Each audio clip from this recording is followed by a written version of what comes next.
दोस्तों, एक भाई ने मुझे मैसेज किया और उसमें उन्होंने वीडियो भेजी कि ये इस टाइप का डाटा मैनेज कर रहे हैं जो कि बिजनेस से रिलेटेड है, सेल्स का डाटा है और वो इस तरीके से उसका सेल्स रेवेन्यू कैलकुलेट करते हैं। तो मैंने सोचा कि यार ये तो इतना मुश्किल तरीका है, इसका तो बड़ा आसान हल है एक्सेल के अंदर। तो आज की वीडियो में मैं आपको वो मुश्किल तरीका भी बताऊंगा और उसका आसान हल भी बताऊंगा ताकि आपको फर्क पता चले। और अगर आपको थंबनेल देख के ये लगता है कि ये काम तो आपको पहले से पता है तो वीडियो एंड तक जरूर देखें। एक सीक्रेट मैं आपसे जरूर शेयर करूंगा जो कि ट्विस्ट है इस फॉर्मूला के अंदर।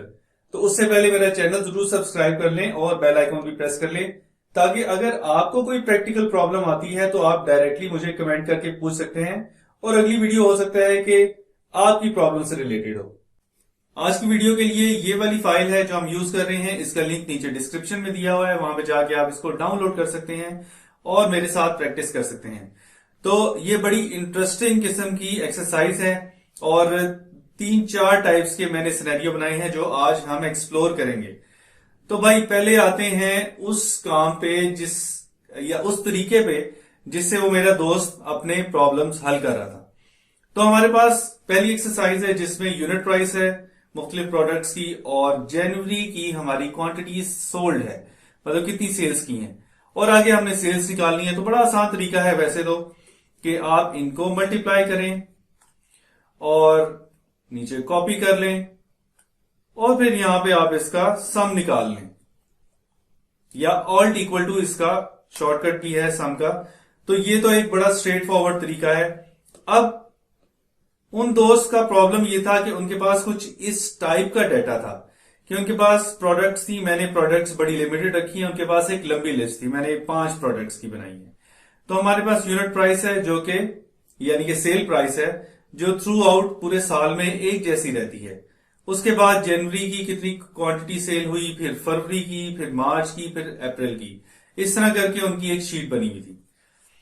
अब यहां पे वो सोल्यूशन क्या कर रहे थे कि equal to unit price multiply by quantity. तो इन दोनों को मल्टीप्लाई करेंगे तो आपके पास प्रोडक्ट ए की जनवरी की सेल्स की अमाउंट आ जाएगी और फिर इसमें ऐड करेंगे ये नीचे वाली। अब चूंकि हमने इसको आगे कॉपी करना है और हमें पता है कि बी कॉलम सेम रहना चाहिए, अगर मैं यहीं पे खत्म करके इसको आगे ड्रैग करूं और इसको डबल क्लिक करूं तो जो यूनिट प्राइस वाले सेल थे वो भी आगे मूव कर गए हैं, वो नहीं होना चाहिए, बाकी क्वांटिटी वाले आगे जरूर मूव कर जाएं। तो इसको मैं डिलीट करके यहां पे हमें क्या करना है कि इसको जो बी कॉलम के सेल रेफरेंसेस हैं उसको 3 दफा F4 प्रेस करेंगे तो डॉलर साइन बी से पहले यानी कि कॉलम के नाम के पहले आ जाएगा। इसी तरह दूसरे में करेंगे।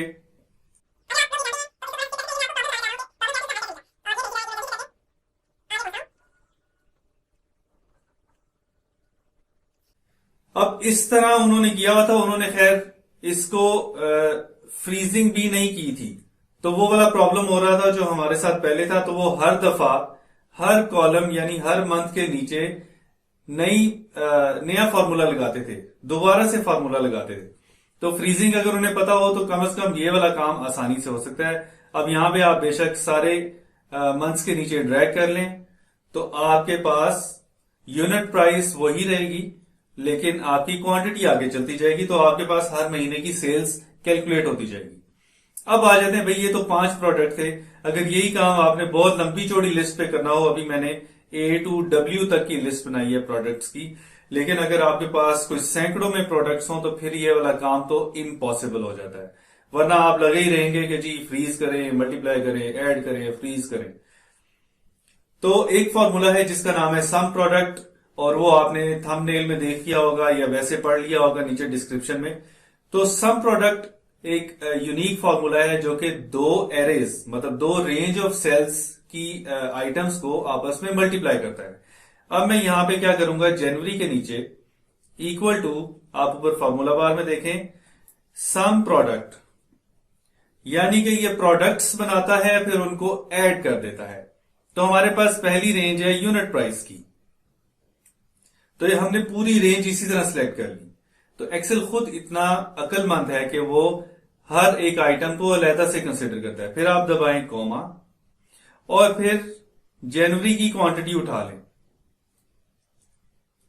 अब इसको जो ही एंटर करेंगे तो उसने हमें टोटल करके दे दिया है। अब किया कैसे है इसने कि जो पहला सेल है एरे 1 का, उसको मल्टीप्लाई किया है पहला सेल एरे 2 के अंदर जो वैल्यू थी उसमें, फिर इसको इससे किया, इसको इससे किया, और जो जो आइटम्स आते रहे उनको ऐड करता गया, ऐड करता गया। अब आप ये देखें कि ये वाला सोल्यूशन कितना मजेदार और आसान है, बजाय इसके कि आप हर आइटम को अलहदा से करें। अभी इसमें 50 और आइटम भी आप ऐड कर दें तो आपका फार्मूला नहीं चेंज होगा, वो खुद ब खुद आपकी रेंज एक्सपेंड हो जाएगी और ये मल्टीप्लीकेशन और एडिशन दोनों काम हो जाएंगे। अब चूंकि हमने इसको आगे मूव करना है तो सिर्फ हमने यूनिट प्राइस वाले जो रेंज है उसको फ्रीज करना है। तो ये हमें पता है कि ये फुल फ्रीज ही हमने करना है, और बस अब इसको अब आप ड्रैग करके कॉपी कर लें बाकी सारे मंथ्स के ऊपर भी। तो पूरे साल की कैलकुलेशन हमने इतनी आसानी से कर ली कि हमें पता भी नहीं चला कि यार पूरे साल की और सारे प्रोडक्ट्स की कैलकुलेशन हो गई। तो ये है आपका सम प्रोडक्ट फॉर्मूला। तो जिन दोस्तों को इस फॉर्मूले के बारे में पहले नहीं पता था वो कमेंट्स में जरूर बताएं, और अगर आपके काम में कुछ आसानी हुई हो ये फॉर्मूला जान के तो मुझे जरूर बताएं, मैं उस पर रिप्लाई करूंगा। अब आते हैं उस ट्विस्ट की तरफ जिसका मैंने इंट्रो में जिक्र किया था कि ऐसा क्या ट्विस्ट है इसके अंदर कि सम प्रोडक्ट में कुछ फर्दर भी किया जा सकता है। मैंने बहुत सारी वीडियोस देखी यूट्यूब पे जिसमें वो वाले काम बताए गए जिसके लिए अलहदा से फार्मूले अवेलेबल हैं, जैसे काउंट इफ का फार्मूला है, सम इफ का फार्मूला है, या सम इफ एस या इफ्स जिसको बोलते हैं, जिसमें एक से ज्यादा कंडीशन होती है। उस पर मेरी वीडियोस भी अवेलेबल है काउंट इफ सम इफ पे, ऊपर मैं इसका लिंक दे रहा हूं, आप वो भी जाके देख लें। तो जिसके लिए अलहदा से फॉर्मूले हैं उसको हमें इस सम प्रोडक्ट के अंदर डालने की कोई जरूरत नहीं है, तो वो कॉम्प्लेक्सिटी है इतनी। अब यहां पे हमारे पास एक डिफरेंट किस्म का डाटा अवेलेबल है। हमारे पास प्रोडक्ट्स हैं, यूनिट प्राइस, क्वांटिटी है, और एक एडिशनल कॉलम है जिसमें डिस्काउंट लिखा हुआ है कि मैंने अगर 15 रुपए की एक चीज बेची है और उस पर 5% डिस्काउंट दिया है, 41 यूनिट है, तो सेल्स कितनी बननी चाहिए, सेल्स अमाउंट, और इन सारों की प्रोडक्ट्स की ऐड होके क्या बननी चाहिए। तो सम प्रोडक्ट चूंकि इसके लिए जरूरी है तो उसके अंदर ऐसा क्या करें कि ये डिस्काउंट भी इनकॉर्पोरेट कर ले। तो हम यहां पे लिखते हैं सम प्रोडक्ट। तो जब आप ये लिखेंगे तो आपको सिंटेक्स में ये नजर आएगा कि एरे 1 के अलावा आप एरे 2, 3, 4 ये भी दे सकते हैं। तो हम ये करते हैं कि एरे 1 देते हैं यूनिट प्राइस, एरे 2 में दे देते हैं हम क्वांटिटी, और एरे 3 के लिए भाई बड़ा आसान तरीका है, आपने लिखना है 1 माइनस एरे 3। तो देखने में तो आपको अजीब लग रहा होगा कि एक रेंज एक नंबर में से माइनस हो रही है, लेकिन इसका रिजल्ट बिल्कुल ठीक आता है। आप इसको क्लोज करें और ये देखें आपका आंसर आ गया 3764। अब आप सोच रहे होंगे कि पता नहीं ये ठीक है या नहीं है, तो टेस्ट कर लेते हैं। सबसे आसान तरीका, इसको मल्टीप्लाई करें क्वांटिटी और यूनिट प्राइस को, और फिर करते हैं 1 माइनस डिस्काउंट। तो जब डिस्काउंट इसमें से माइनस होगा और इन सारों को हम अलहदा अलहदा मल्टीप्लाई करके ऑल्ट इक्वल टू दबाएं तो हमारे पास यही सम आया है। तो इसका मतलब है हमारी ये कैलकुलेशन बिल्कुल परफेक्ट है। तो एक तो ये है कि एक से ज्यादा, दो से ज्यादा रेंजेस आ सकती हैं, और उस एरे रेफरेंस में भी आप मल्टीप्लाई, डिवाइड, या एटलीस्ट मैंने अभी एक्सप्लोर नहीं किया तो आप इसको फर्दर एक्सप्लोर करें, माइनस जरूर किया जा सकता है। अगर मल्टीप्लाई और डिवीजन हो सकती है तो मुझे कमेंट्स में जरूर बताएं, मैं उस पर मजीद एक्सप्लोर करूंगा और कोई इस तरह के सिनेरियो लेके आऊंगा जिसमें मल्टीप्लाई, डिवाइड या कोई और कैलकुलेशन रेंज के साथ, सेल रेंज के साथ हो सके। तो मुझे उम्मीद है कि इस वीडियो में आपको बहुत हेल्प मिली होगी और किसी ना किसी आपके प्रैक्टिकल सिनेरियो में आप इसको जरूर अप्लाई करेंगे। मुझे अपने आइडियाज जरूर भेजते रहें, कमेंट्स करते रहें, और अगली वीडियो में इसी तरह का कोई प्रैक्टिकल सिनेरियो लेके आऊंगा। तब तक के लिए मुझे इजाजत दें। अल्लाह हाफिज।